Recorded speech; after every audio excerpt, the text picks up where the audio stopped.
Bạn đang nghe tiểu thuyết Quả lệnh, tác giả Bạch Kỳ Dân. Hãy bấm đăng ký kênh để nhận được thông báo khi có chương mới nhất.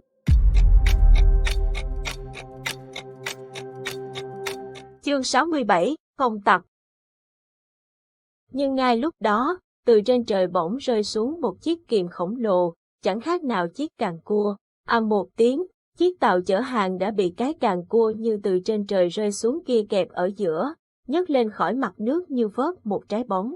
Lý Quần Phương điên cuồng ra lệnh khởi động vũ khí. Hắn không ngờ, kẻ cướp táo bạo kia lại không cướp hàng mà cướp nguyên cả con tàu chứa hàng.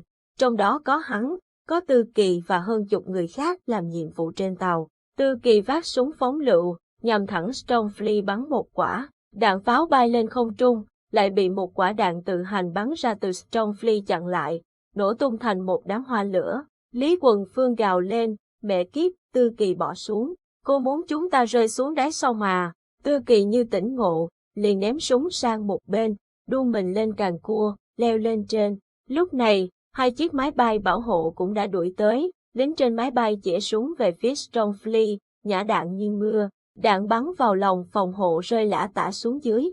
Lúc này, Mộ Hàm đang điều khiển máy bay nâng cả chiếc tàu thủy lên không trung. Stormfleet quả là trâu bò, cất cánh nhẹ bẫng, chẳng mấy chốc, con tàu bị đánh cướp đã bị kéo ra khỏi mặt sông, lướt qua những tàn cây trên cánh rừng gần đó. Lý Quần Phương cùng đồng bọn ngã ngang ngã dọc, lăn lộn trên mạn tàu mỗi khi Stormfleet chao nghiêng. Khi đứng vững được là xả súng, nhưng cũng không dám bắn vũ khí hạng nặng về phía máy bay vì sợ bắn đứt càng cua, tàu thủy sẽ rơi ngay xuống giết chết cả bọn. Vì thế, đạn cứ bay loạn xạ, khiến Tư Kỳ ở bên trên xém chết mấy lần. Cô ả gào lên, các người có thôi đi không, lũ bò này. Tại căn cứ, Lục Hành nhìn qua hơn chục màn hình lớn khắp trong phòng điều khiển. Các thông số về tàu thủy chứa hàng lần lượt hiện lên. Lục Hành tay múa như bay trên bàn phím ảo, nhanh chóng xác định được vị trí vali chứa chip A2, liền dùng thao tác thử bóc tách, màn hình nháy đỏ, báo phương trình bẻ khóa thất bại. Lục Hành tiếp tục một lần nữa, giọng Mộ Hàm, Lục Hành, xong chưa? Lục Hành tiếp tục bẻ khóa, nói, chờ một chút, cậu có mau lên không? Ông đây sắp bị bọn khốn thiêu cháy rồi, chẳng phải anh đang lái chiếc Stormfleet ngầu lắm sao? Mẹ nó, cậu nghĩ tôi vừa kéo một con tàu nặng cả 100 tấn vừa tránh được đạn đạo hay sao? Thế còn tên nhóc kia để làm màu à? Lục Hành nói. Lâm Phong hỏi, cậu gọi ai là tên nhóc hả? Lục Hành lờ đi. Lúc này, Tư Kỳ đã leo lên gần tới nơi, liền tung dây móc vào càng cua, đu lên trên, vừa bật người lên, cô ả ngay lập tức rút súng bắn xối xả. Đạn va vào lồng phòng hộ như những giọt mưa rơi vào bể nước, tạo nên những vết lõm sóng sánh. Cô ả cảm thấy biện pháp này không ăn thua, liền đu xuống dưới thân máy bay, rút một cây súng laser, chuẩn bị bắn. Bên dưới máy bay là nơi phòng ngự yếu nhất bởi lỗ hổng do càng cua thả ra để kéo chiếc tàu chứa hàng. Trong khi đó, máy bay không thể lộn vòng bởi bên dưới còn lủng lẳng một chiếc tàu thủy lớn.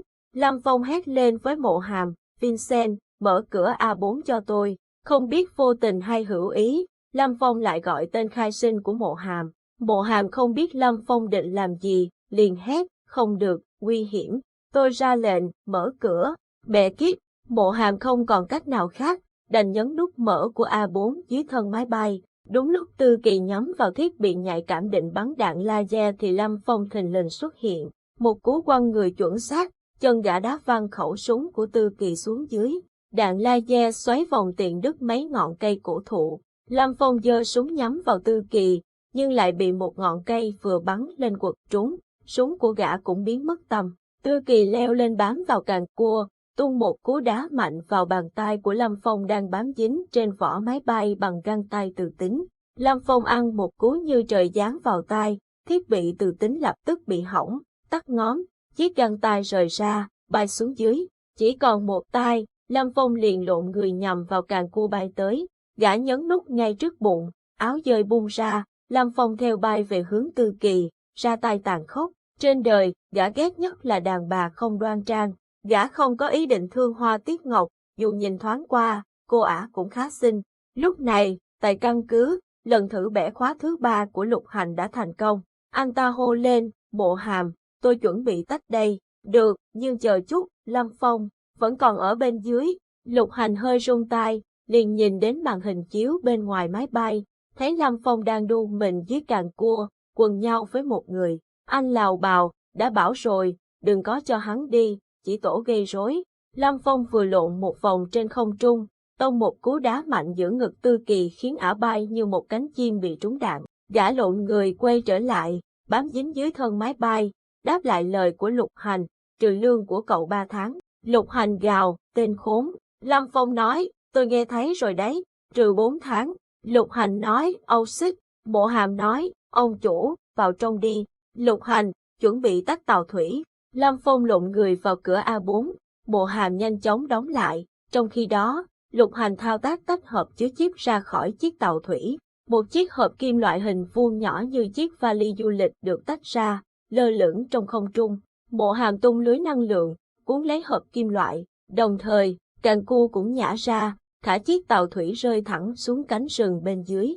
Càng cua giống như một tai máy hạch tâm, lập tức biến thành những khối vuông nhỏ, tự động chui vào trong máy bay. Để thực hiện thao tác thu lưới năng lượng, Mộ Hàm buộc phải tắt lồng phòng hộ. Chính lúc này, một quả tên lửa đạn đạo bắn ra từ chiếc máy bay bảo hộ của Tống Thị đang đuổi sát phía sau. Tiếng cảnh báo trong Vincent vang lên, va chạm cấp độ 3, hướng 3 giờ, đề xuất chế độ phòng hộ trong 5 giây, để đưa hộp kim loại tới cửa A6, cũng vừa tròn 5 giây nữa. Tình huống này khiến cho Mộ Hàm toát mồ hôi. Nếu kích hoạt chế độ phòng hộ thì sẽ không thể thu hồi được hộp chip, nếu không kích hoạt thì chắc chắn sẽ ăn đạn. Lâm Phong hét lên, Vincent, mở cửa A1 và A3, quay ngang 25 độ, giữ cho máy bay đứng yên. Lúc này, Mộ Hàm cũng không còn để ý Lâm Phong gọi mình hay ra lệnh cho máy bay, ngay lập tức ấn nút mở cửa A1 và A3. Đúng lúc, tên lửa bay vụt tới, nhằm thẳng ngang thân máy bay. Cửa A1 và A3 nằm song song đối diện hai bên thân máy bay, lúc này đã mở, khiến cho vật dụng trong máy bay như gặp gió lốc, cuốn ra ngoài. Cùng lúc, tên lửa đâm thẳng tới cửa A1, bay qua cửa A3, lao vào không trung, không rõ bay tới đâu. Phương án mở song song hai cửa đã cứu cho Stormfleet khỏi biến thành một cái đuôi sao chổi nổ tung giữa trời. Mộ Hàm ngay lập tức đóng cửa, hộp chip cũng được kéo vào trong máy bay. Anh nhắc Lục Hành, vô hiệu thiết bị định vị trên hộp chip chưa? Lục Hành nói, còn phải nhắc tôi à? Mộ Hàm kích hoạt chế độ tàng hình trong nháy mắt, chiếc Stormfleet biến mất trên bầu trời. Lâm Phong lúc này đã ngồi yên trên ghế, giật chiếc găng tay từ tính còn lại, vứt xuống sàn. Mặt nạ che chắn cũng bị gã giật ra, mồ hôi lấm tấm trên khuôn mặt ửng đỏ. Gã đá chân vào hộp kim loại chứa chip vừa cướp được, nói, mẹ kiếp, đã thật. Mộ Hàm gầm lên, đã cái đầu cậu, có biết là suýt chết rồi không? Không ngờ, Mộ Hàm lại dám ăn nói như thế với mình. Mặt Lâm Phong bỗng chốc sầm lại. Mộ Hàm vì lo lắng cho Lâm Phong mà không kiềm chế được cơn tức giận, biết lỡ lời đã muộn, liền câm nín. Không khí trong máy bay trở nên ngột ngạt đến khó thở. Lúc này, giọng Lục Hành vang lên trong tai nghe của cả hai người. Này, có ai còn sống không? Không ai trả lời.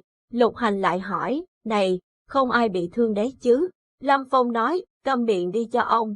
Lục Hành ồ, một tiếng máy bay chậm chậm di chuyển về tới căn cứ. Khi đáp xuống căn cứ, cửa sập đã đóng lại mà không có ai có ý định xuống khỏi máy bay. Mãi lâu sau, Mộ Hàm mới nói, cậu chủ Lâm, xin lỗi. Lâm Phong ngửa đầu ra ghế, nhìn lên trần, không có ý định xuống. Mộ Hàm thấy gã im lặng, cũng không xuống máy bay, cũng đành ngồi yên không dám có hành động gì khác. Cậu chủ Lâm, nếu không được, mai tôi sẽ nộp đơn từ chức cho cậu. Lâm Phong nói, anh Mộ thấy mình có lỗi gì mà phải từ chức. Tôi, lỡ lời, thật ra, vì anh lo lắng cho tôi đến phát điên, đến mất hết lý trí rồi phải không? Lâm Phong hờ hững hỏi. Mộ Hàm lại nhăn mày suy nghĩ, nếu trả lời là không, thì khó có thể biện hộ cho những lời khiếm nhã lúc trước. Nếu trả lời là có, nghĩa là anh thừa nhận lo cho gã đến mất hết lý trí thật rồi. Cuối cùng, Mộ Hàm im lặng không nói gì. Lâm Phong thở dài một hơi, mở cửa bước xuống. Một lúc vẫn chưa thấy Mộ Hàm ra khỏi máy bay, gã nói vào bộ đàm, anh Mộ, có cần tôi bế anh xuống không? Lục Hành nghe thấy hết đoạn đối thoại này, góp chuyện.